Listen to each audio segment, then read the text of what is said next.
To obtain the closest liaison between our armour and the air, a specially converted tank carrying signal equipment and an RAF officer advanced with our columns. When our troops met a tough position, this tank could call up the pilots of Typhoons waiting overhead and direct them down by visual observation onto their targets. In this way, German tanks and 88mm guns were often knocked out within a few minutes of making their presence known. The Hun knew no respite.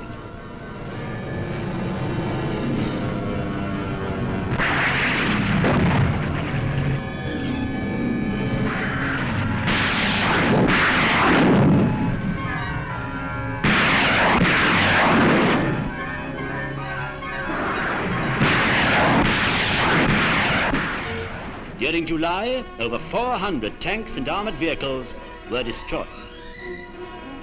The Mustangs, with their wider range, were mainly used to bomb targets deeper behind the German lines. Barges bringing supplies up the Seine. Railway trains with ammunition, few as they were. Road junctions and troop concentrations.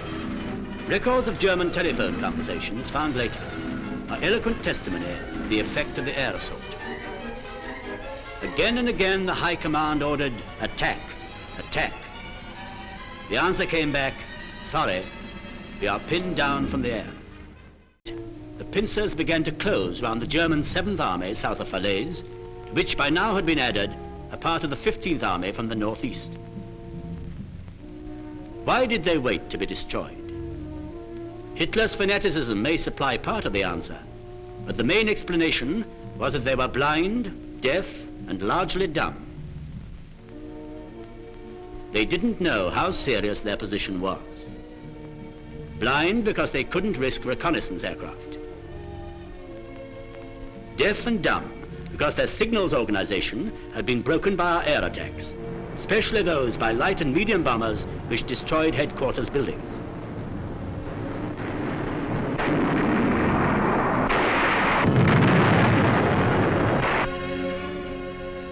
By contrast, the Allied command was informed by our Mustang and Spitfire pilots of every move and concentration the enemy made. His intentions were frustrated before they ever took shape.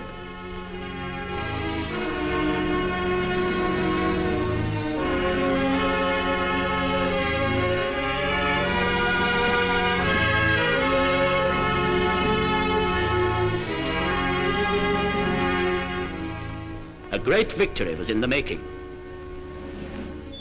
On August 17th, realizing the trap he was in, the enemy started a last desperate effort to break out to the east. It was the moment that our ground-starving fighters had been waiting for. In 3 days, more than 5,000 vehicles were destroyed.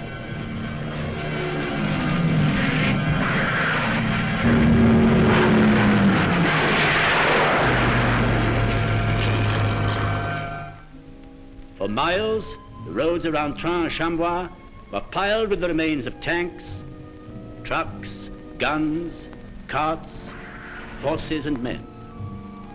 Devastation and panic were complete. A French peasant who saw flight told how at the sound of aircraft the Germans were terrified like rabbits, crushing their own men under their tanks. Dunkirk was avenged.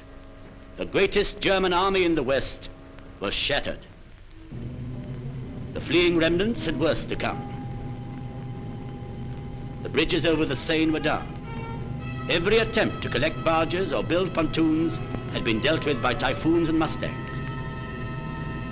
A conglomeration of men and transport collected on the western bank of the river opposite Rouen.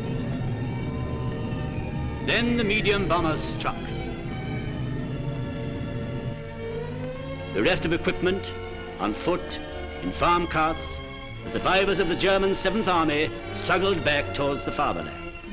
Our armies pressed forward close behind them, eager to join in the last great battle on the frontiers of Germany. The air plan was paying dividends.